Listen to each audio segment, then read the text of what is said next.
This is a spoiler warning, you insignificant worms, so take heed, for I am Baal-Zaman, Heart of the Dark. The lowly mortal who creates this content has read the series cover to cover, book to book, many, many times. He will be discussing everything he can think of, irrelevant, relevant, regardless. So, take heed of my warning. If you have not read the series all the way through and spoil something for yourself, well, who is to blame, listener? Not I. Not I.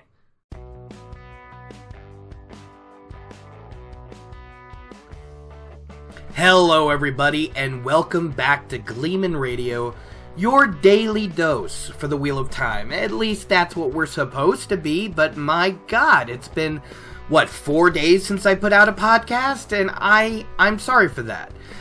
This probably won't matter at all to anyone who's listening to this months, years, or, a decade from now, if this podcast is still around by then. But, yeah, I feel really bad about it. But there is some exciting news. We are now associated with podcast hosting. So we have a website now. We got gleemanradio.podbean.com, and you can actually see our webpage. You can find us on Podbean. You can find us on Spotify. We just got accepted to Apple Podcasts. We're on Google Podcasts. I just got an acceptance email from TuneIn. So, pretty soon from now, you'll be able to find Gleeman Radio on all of your podcast services. And that is truly exciting for me. I am really, really hyped about that. And I wake up this morning, it's time to get some work done. I got a podcast to do, but I'm not quite awake yet, so I'll consume some caffeine, and I'll put on an episode of Psych, and 4 episodes later, I'm like, wait, didn't I have a podcast to do? Oh, I just cannot stop with the procrastination, which is not a good quality to have when doing this type of podcast. I think you can agree. My goodness. Wow. So, to anyone who is listening, who is finding us on Spotify and all these podcast websites, Podbean, thank you so much for listening. Please share us with anyone else you think would enjoy the podcast. I would really like this thing to grow. I'm a little nervous because my podcast site does have more official artwork than it should. I only really have 2 images up for reals that aren't thumbnails for the podcasts themselves, and I really wish I could get some fan art in, but who knows, I would love it if you guys could do that. Send it to gleemanradio@gmail.com.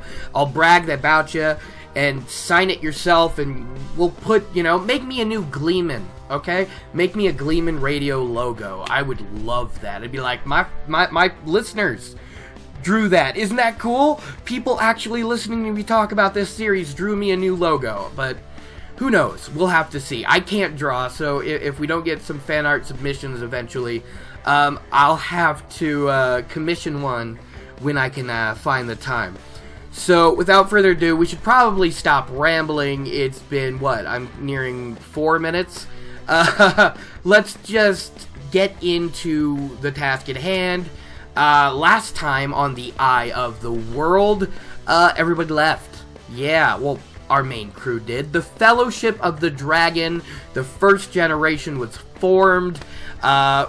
Everybody was getting ready to leave, and then Lan's like, it's time to go. We don't got no more time to waste. And Egwene pops down. She's like, I'm coming too, and you guys are all idiots. I'm not listening to you. I'm coming. And Moraine was happy because bragging rights, an extremely powerful channeler, a way to show up Elida, so that would be great. Yeah. Then Tom Maryland shows up, and he's coming too because, first of all, that sexy storytelling of Moraine got him really interested, and of course he wants to look after the boys under the eyes of an Aes Sedai. So, yeah, everybody takes off. It's time to go. They're avoiding the Emmons Fielders who are setting up watches. And, yeah. Rand is already nostalgic. He's not even fully out of the district, and he's like, is there any sky more beautiful than the Emmetsfield sky? I don't think there is. What is that? Is it a bat? It's so big! It's a Dragkar, people. A Dragkar. And we don't even get a proper explanation. We're just like, it is a creature of the Dark One. It can fly, and worse things were made than Trollocs. I hope we get more soon. If we don't, I'm just going to have to read the Dragkar's description out of the Wheel of Time Companion. Anyways, that's what happened last time. They're all on the run from the Dragkar, and they're heading, in the direction of Tar Valon. I mean, I've read the series before. I know they're going to Taren Ferry. That is the chapter. I did not announce the chapter. I'm out of practice after several days, apparently. Yeah, so let's just get right into Chapter 11, The Road to Taren Ferry. I hope you guys enjoy Return to the Wheel of Time, Episode 12. Let's do this. Lying low on Cloud's neck, Rand kept a worried eye on Bella and on her rider. When he had said the shaggy mare could stay with the others, he had not meant on the run. She kept up now only by running as he had not thought she could. Lan had not wanted Egwene in their number. Would he slow for her if Bella began to flag? Or would he try to leave her behind? The Aes Sedai and the Warder thought Rand and his friends were important in some way, but for all of Moraine's talk of the pattern, he did not think they included Egwene in that importance. If Bella fell back, he would fall back too, whatever Moraine and Lan had to say about it. Back where the Fade and the Trollocs were. Back where the Dragkar was. With all his heart and desperation, he silently shouted at Bella to run like the wind. Silently tried to will strength into her. Run. His skin prickled, and his bones felt as if they were freezing, ready to split open. The light helper run. And Bella ran. And so we begin our very first travel chapter, I guess. I mean, and this actually brings up a good opportunity. Weirdly enough, I've been reading this series for 13, 14 years. And this is the first time I noticed something about the cover art. Look at Moraine on the cover of The Eye of the World, right? And she's sitting freaking cross-legged on the saddle. Now, there's no pommel, there's no stirrups, there's just, how does she even get up there? Her horse is still, the saddle of her horse has to be, practically at her head or neck level, okay? And she gets up there without stirrups? Come on. It's something I've never noticed before. But it was just ridiculous. I love it. It's the great kind of ridiculous, but wow, it's just so weird. And I didn't notice it until I was, really looking at the image, especially closely while we were about to do the travel chapter. And it was just, wow, really? No stirrups to, really hold your legs in or get up and down from the horse or, oh, wow, okay. So the chapter begins with the group swiftly moving down the North Road. They're trying to get away from the Dragkar, right? That Rand spotted. And Rand and Tom are at the end of the file line of this group as they're traveling. And Tom is not looking back behind himself. He's steady over the horse, looking straight ahead. Tom knows what a Dragkar is. Rand doesn't. He's like, I'm going to keep focusing on the road. I'm not going to focus on anything else because maybe I'll hear a song and I'll get distracted. You know what I mean? So, since Tom is paying no attention at all behind them, Rand thinks it's up to him to sound an alarm, just in case anything at all happens. Whoa. Well, he's trying to be responsible, isn't he? But at the same time, while he's trying to be responsible and ride his horse in this cluster and stay up with everybody and, pay attention to behind him, his damn horse, which, if you remember, is the feisty gray that Jonathan used to race against merchant horses, really doesn't like to be at the end of the pack. It's really trying to push forward, and it's trying to outstrip Mandarb. And come on, nobody but Bella can deal with Mandarb. We're giving Bella too much credit here, but Mandarb is practically a legendary stallion of this series, you know? Isn't good God, isn't Lan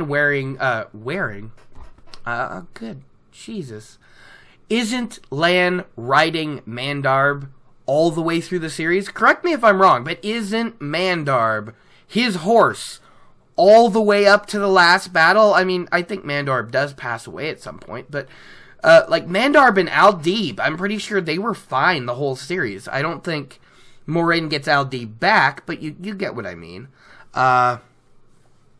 Anyway, so he's having a hard time keeping his gray under control because Cloud wants to race Mandarb, and it's ridiculous, but it's very amusing. And this is where we get to where I chose my clip of the day.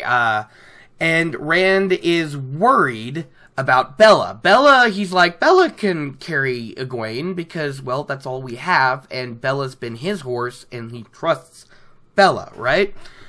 But when he said Bella can keep up, he didn't mean Bella could keep up in a sprint. You know what I mean? These are all tall, sleek mares and stallions, and, you know, she's a pack horse. You know, she's like practically a pony. You know, one step up. She doesn't have legs nearly as long as these horses, and she's not used to being ridden anyways, maybe a little bit bareback around the farm. But Bella's doing fine because Bella is a fine animal, okay? She is running alongside them better than he ever expected. And he's worried, like, how long can she maintain this? I love you, Bella, but how long can you do it? And he's worried because Lan, he's really scared Lan will leave Egwene behind. He thinks for all Moraine's talk, for all Lan's agreement to take her along as well, that neither of them find her very important, just someone that decided she was coming along. So he's worried that they would leave her behind if Bella started lagging, you know? And this is where we get Rand channeling for the first time. Of course, Rand doesn't know what he's doing, and you as a reader don't realize what's happening until the reread, right? But, you know, he silently urged Bella to run, silently tried to will strength into her. His skin prickled, bones felt like ice, and Bella ran. And Bella will be fine until everybody stops. Because Rand is amazing, and even his first channeling is stronger than what Moraine apparently could have done. So that's interesting. But, you know, it's a nice and cool little moment, because this is Rand's first channeling. It concerns Egwene. It's on Bella, and and we'll see the fun effects to that in in Baerlon, right? So this is kind of the problem with discussing travel chapters, is there's only so many ways I can say, and they rode on. You know what I mean? They rode on through the darkness. They clumped up together, then they separated a little bit, then they got afraid, and they clumped up together again. And then they rode faster, and then they rode slower. I mean, there's only so many ways I can do this. So I was a little bit like, how am I going to talk about this? Because like a third of it is travel, you know what I mean?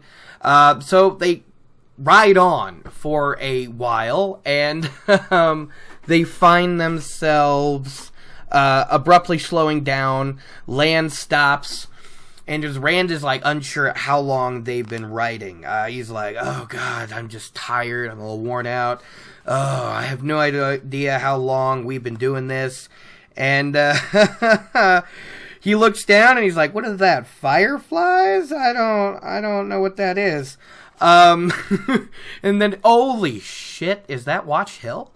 I think this is the fastest this route has ever been traveled. And I'd say so, as in he sees Watch Hill at the end of the second page of the chapter, and that's the farthest Rand, Mat, and Perrin, and, you know, maybe Egwene have ever been in this direction. I mean, I suppose the Mountains of Mist, the slopes, they've been to that too, are probably farther in the opposite direction, but, like, this is the farthest they've ever been, like, out of their district, at least, in this direction. And they did it in, 2 pages plus a chapter heading. It's just, yeah, they did make it there fast, didn't they? So they're looking down at Watch Hill, and they can hear that Watch Hill is in the middle of celebration. They're still doing, like, Beltane stuff, which is, great for them. They probably haven't heard about what happened in Emmons Field the day before, or that day. Technically, this would have been the night of the first night of Beltane, because the Trollocs attacked on Winter Night. So they're in the middle of swinging celebration. You can hear pipes, you can hear flutes, you can hear fiddles. They're having a good time, and this is making the boys and even Tom kind of like, ooh, that Watch Hill looks great right now. We've obviously outrun everything. We could do with the rest. We could go to stop at the White Boar, and Rand's like, yeah, we could rest for a night. A meal at the White Boar would be great. Matt wants some singing and a decent meal, but he's saying it's not as good as the Wine Spring Inn, and Perrin's like, nah, it's fine. You're right, it's not as good as the Wine Spring Inn, but the White Boar's not bad. A mutton pie for me, too. This'll be great. Hot tea, too, to warm my bones. That's a huge thing in the Wheel of Time, the hot tea. I've heard people kind of like wondering what that's about. And it's basically something hot that's easily portable, is my understanding. You can carry tea moderately lightly. They don't have coffee until the Shan-Chan show up. And theirs is hard to get by because they can't really get it here. So they keep saying their cough is running out. And you don't really want to drink, boiling warm water to warm yourself up. So you get the tea. Egwene is slumped against Bella's side, and Rand kind of has this moment of, yeah, it's not such a fun adventure now, is it? Huh? It's just, you need to lay off each other, guys. You had such a great moment last time when you're like, I'll protect you, and she'll like, we'll protect each other.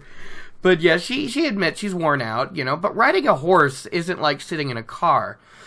If you were in like the oldest car of least repair, driving down a paved street that hadn't been maintained since its origin, and you could feel every pothole through the rickety car, you still wouldn't come close to the experience of riding a horse long term. You have to brace yourself against the animal, you're on the hard saddle, you have to deal with all the bouncing, the moving, the kind of plopping up and down on your seat. And when you're doing this in a sprint, especially through cold, unpleasant weather, it's understandable that Egwene is tired, because everyone is tired, except Lan and Moraine, apparently. But Lan is like, hell no, we're not stopping until we're on the other side of the Taren. And Rand's just like, but the horses! You can't keep running the horses like this, they'll drop dead. And that's when he notices Moraine was already at work, moving between the horses. Now, before we get to Moraine clearing their weariness, you know what? Never mind. Moraine's moving from horse to horse to clear the weariness, so they can continue to ride forward strong. Now, to make a point, this does not cure them of their, legitimate exhaustion. If she doesn't stop doing this eventually, they'll run themselves to death. However, it can keep them running, and they need to be on the move quickly for now. However, this is not really something they continue to do in the series. Even, before traveling becomes a thing, they don't run their horses like this anymore. Eventually, we're going to get introduced to the whole running, trotting method, where you run the horse for a small time, or you trot the horse for a short time, and then the rider jumps down and runs alongside their horse so they can keep moving, they can preserve the horse's stamina, because this current treatment of their horses in the series right now is very hard. It's very harsh. They're pushing them kind of beyond limits that should be pushed. And they are doing this because it's an emergency situation, but I don't know. It's weird.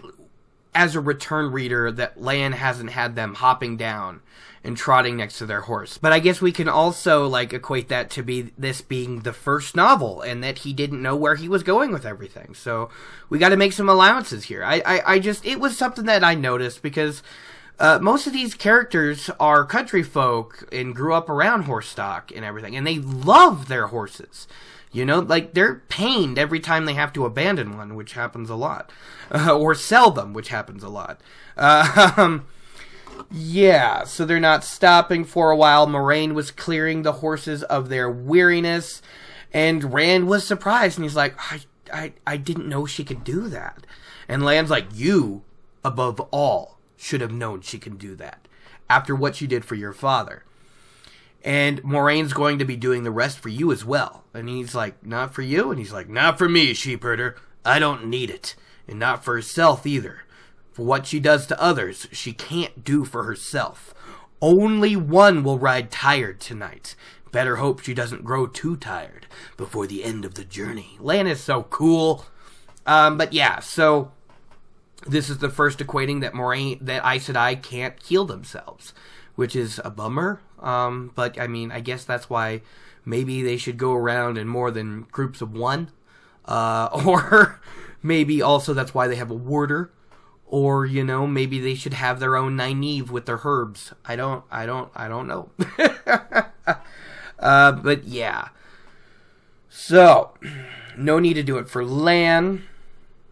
Moraine comes away and she's like, oh, you're right about Bella, Rand. She's as stubborn and as strong as the rest of you Two Rivers folk. Believe it or not, she might be the least tired so far. Do you guys think she knew? Do you think she's like, whoa, wait a minute. This isn't natural. Was she like, well, this is Taviran? Or was she like, this horse is more hardy than I thought? Or was she like, oh, he channeled. Oh, he channeled. Like, does she put this together right now, or does she put it together later? I think she said she puts it together later, but I don't know. So they're all kind of like, oh man, I guess we'll keep going on. And Moraine is just about to start the healing of the people themselves, the washing away of the weariness, all of it. But then the Dragkar, what is it? Dragkar. The Dragkar dives.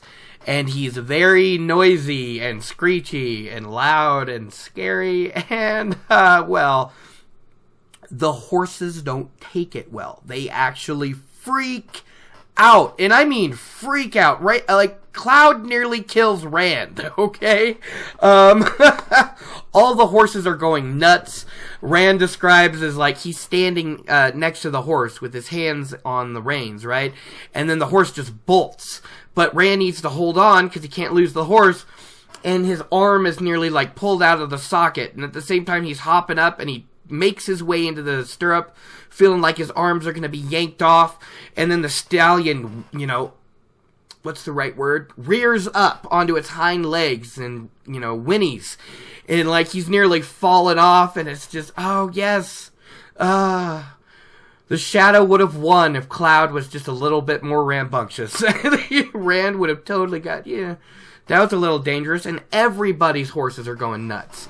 You know, everybody's trying vainly to hold on. The only two, yet again, Moraine is just sitting in Aldib like nothing's happening. And Lan is just standing there with his sword out, looking at the sky, holding his reins in one hand. Is Mandarb's just like, yeah, I heard it.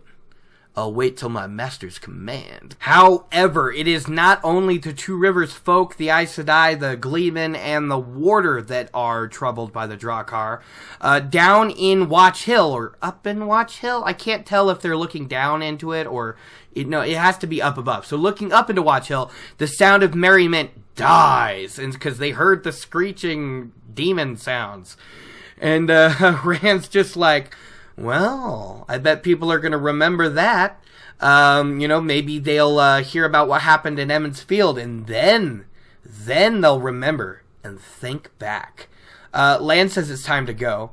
The creature's actions can only mean he is already reported to the Murdral, so it has no more reason to hold back to not antagonize them. It's just keeping their location marked, and the Murdraw's already coming. So this is no good.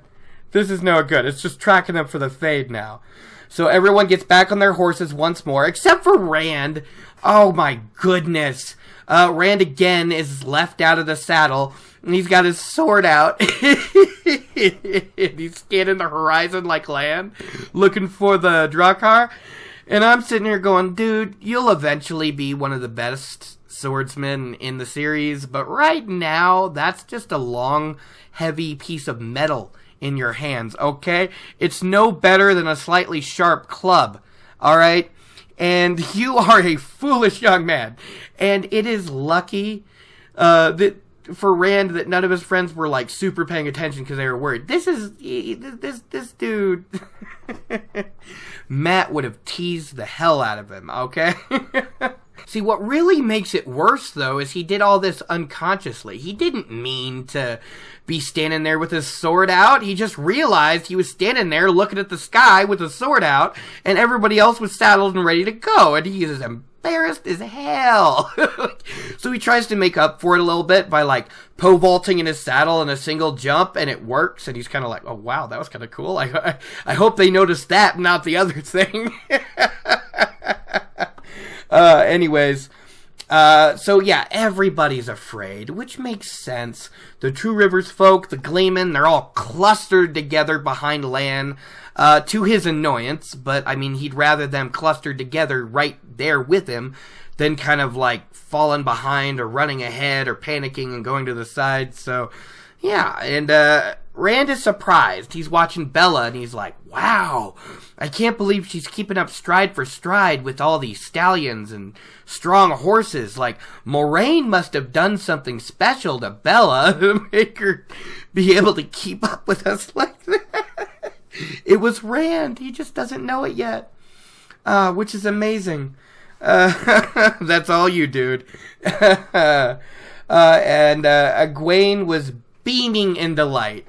I don't know why. And Rand is so shocked that he's seeing her like this that his mouth is is just like hanging open, and he swallows a damn bug. It's very cartoony, very funny scene. I liked it. Lan kind of tries to suggest to Moraine that she take care of the Dragkar. We don't hear all the conversation due to the galloping and the wind and all this. But what we do hear her is she say, there's no way, man. No way at all. Not on a galloping horse. Not at this distance. It's just not going to happen. However, that doesn't mean Moraine can't do something. Just because she can't attack the Dragkar doesn't mean she can't confuse it. So what she does is she conjures up this, like, magnificent fog. First in, like, waves of white, and then clear, and then white, and then clear, and then suddenly they're galloping through this silver mist that is so thick that Rand can't see the people he's practically banging shoulders with. You know? And that's going to make it harder to know their precise location. Lan's still grumpy, though, because he's like, even though they can't see us, there's only one place we could be going, and the Murdral know that. Yeah, Rand pulls back from the fog. He's very nervous about it. This magic fog, this Aes Sedai power makes him very uncomfortable. And for a little bit, he even avoids trying to take a breath. He doesn't want this power-wrought fog to just go inside his lungs. Because, again, all the paranoia and all the stories, he doesn't know if Aes Sedai are actually good or not. You know, he describes knowing Moraine could channel, even witnessing her healing his father, was one thing. But he could not bring himself to be comfortable in this thick, dense, power-wrought fog. It just scared him. Lan encouraged them all to stay close instead of getting frustrated about it at this point. With the fog around, he's like, keep on banging shoulders. Keep on. I want you to be able to swing one of your elbows out and clip your buddy, okay? We're staying tight. But we're going on. Dead run, okay? And it sounds scary to me. imagine. I just, have any of you ever been on a long road trip through thick fog or a blizzard or something, where even with your high beams on, even in daylight maybe, you can only see a few feet in front of you? Like, you might suddenly have to brake because, you know, something's coming out of the darkness. Like, it can get really unnerving and very uncomfortable. And to be doing this on horseback, you know, with not only, you know, not being able to see in front of you, but with the bracing of the wind and the wetness of the fog. I mean, these guys are getting soaked to the bone. It has to be just ridiculously unnerving. So suddenly Land kind of yells out, "Slow! Pull rein!" You know, it's out of nowhere, really. And Rand's so surprised, he hesitates, and he barrels right past them on the gray. And he notices himself in a town with strange tall houses made of stone foundations, made for when the river overflowed. And he's like, "Oh, I know where I am. We're in Taren Ferry. Holy crap!" So even though they're in Taren Ferry now, the place is still, like, shrouded thickly in fog, right? And Land kind of heels his horse up, and he kind of passes Rand, and he's like, "Don't be so eager, sheep herder."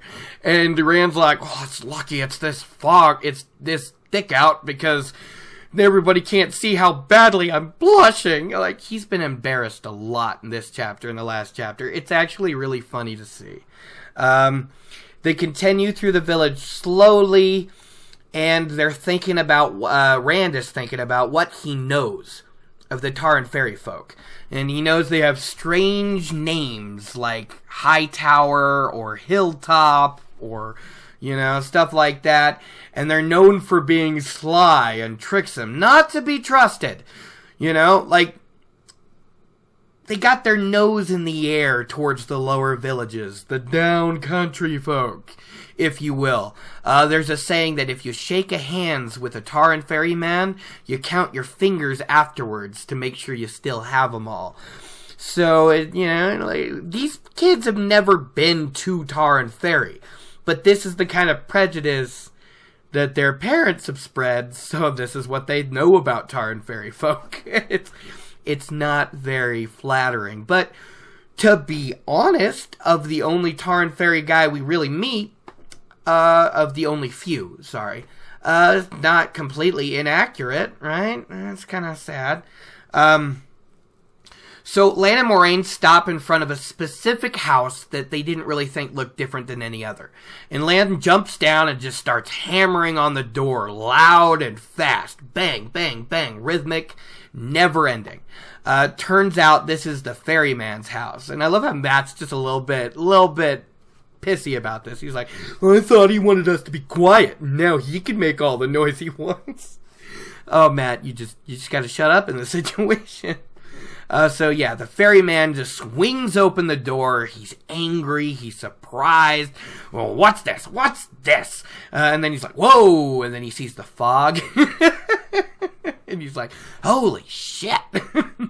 Now, Master Hightower, the ferryman, is a very suspicious man.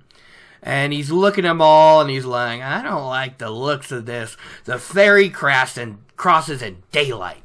Daylight only. Never in this fog. Come back when the sun's up and the fog's gone, and then I'll take you across. Maybe. Now that you piss me off, you know?" And he's about to turn away, angry, when Land grabs his wrist. And now he's even more angry, and he's indignant. And he's looking at him like, "Whoa! What the hell do you think you're doing, stone-faced big guy? You can't do this." And then Rand... Eventually we'll get past this whole Tam, Tom, Rand, Land situation.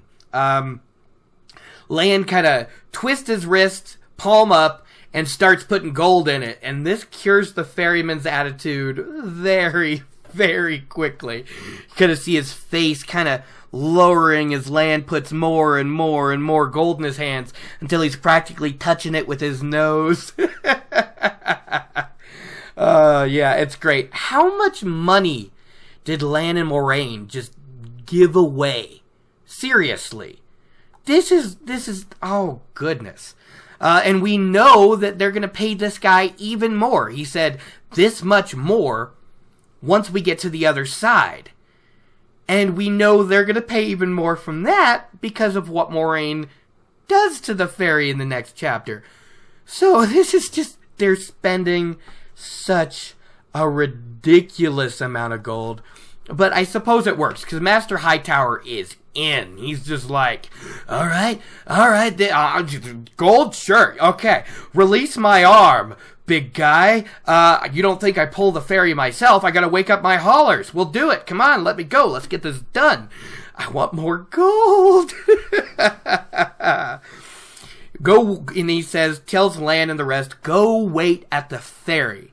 And this is where Lan ends the chapter by giving this just wonderful line. He's like, I will wait at the ferry for a little while. And then he releases the guy's arm and turns away. It is just the most badass way to end a chapter ever. Yeah. So that's it for chapter 11, Across the Taren. Yeah. I mean, overall, not a bad travel chapter, especially for the very first one. We know that, like, you know, when it's just Rand and Mat later in this very book, it's going to get slightly more taxing. But this really wasn't that bad. And especially when it ends on that just spectacular line from Lan, I will wait for a little while. It was pretty cool. Overall, there was some good, interesting stuff in this chapter. We learned that Moraine can wipe away exhaustion from horses and people. She didn't get to the people this chapter, but she did get to the horses, and as far as I know, we don't really see this trick used a lot later. Maybe it's because they're not running their horses as hard, and maybe because doing this is slightly dangerous for the horses. I don't know. We also get to see Rand channel for the first time, though you don't know that until the reread. So that's pretty interesting.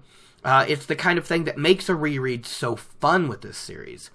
And then, you know, Watch Hill and Taren Ferry in a single chapter. They've gone the farthest they've ever gone, and then beyond that, in a single night. So, and I don't know how far away Dawn is. I mean, how fast did they go? Really, how did they pull this off? Because this just kind of seems ridiculous. I don't know. Well, that's it for chapter 11, guys. Oh, God, you have no idea how hard it was to get this thing done. I mean, I know there was some problems getting to it. I have internet problems. I've been busy, appointments and errands to run. And then I sit down to record this, finally have a little bit of time, and I'm not feeling lazy at the moment, so I can actually be productive. And you got dogs barking in the other room. You got family members calling me to give them a favor. You got me. Oh, God, it's just never ending. I don't know how many times I actually had to pause while recording and then go back a few seconds, delete something, and then re-pick up to where I was. Oh, goodness. And I really want to give my effort and give my all to these things, but it might be the only time I can record these is in the middle of the night, and I might not have the energy then. So I don't know. I don't know. You can find this podcast at YouTube on the channel Gleeman Radio. You can find our webpage at gleemanradio.podbean.com. You can find us on Spotify, now Apple Podcast, Google Podcasts. So we're getting around there. If you enjoy this at all, please share so we can get more people involved. I would really, really appreciate that. If you want to send me constructive criticism, advice, ask me a question, if you want to send me a new spoiler intro with your version of a Forsaken warning the audience, I would love to hear that. If you want to send in just a quote you love that you've read, if you want to send in Wheel of Time fan art, just send any or all of that to gleemanradio@gmail.com. and I will brag about how awesome you are without end, okay? So, I think that's it. I don't want to waste any more of your guys' time. I hopefully will get caught up here really soon. I don't know how long it's going to take to post this to YouTube. I might end up posting it, on Podbean first. So we'll see. Take care wherever you are. Thank you so much for listening. I hope you have a wonderful rest of your day, wherever you are. Morning, afternoon, or evening. Take care, everybody. Peace out. Bye.